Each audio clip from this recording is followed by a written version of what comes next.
Hello and welcome. Today, let's explore how to break down an amount into coins.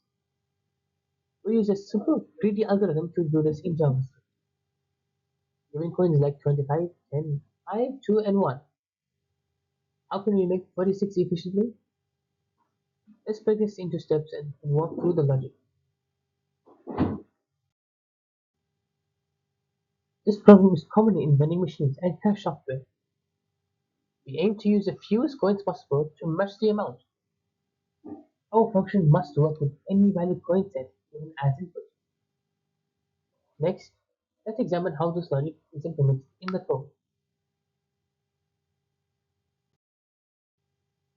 This function works recursively using a greedy approach.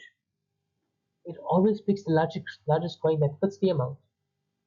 If the coin is too large, it moves to the next smallest one.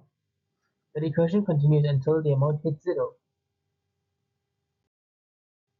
The function checks whether the current coin can be used. If yes, it subtracts and continues with the new amount. Otherwise, it drops that coin and tries a smaller one. This method quickly builds the coin combination needed. The table shows how different amounts are broken down. The function works well across different coin systems.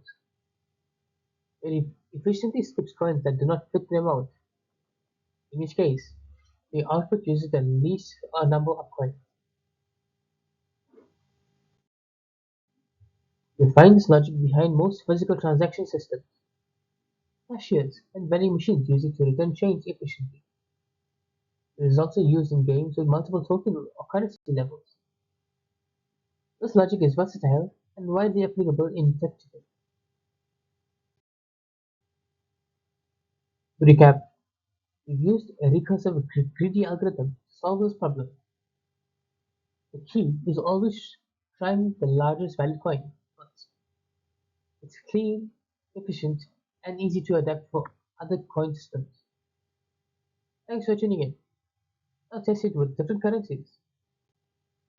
Thank you for watching. If you enjoyed this video, please make sure to like, share, subscribe for more JavaScript tutorials. I'll see you in the next one.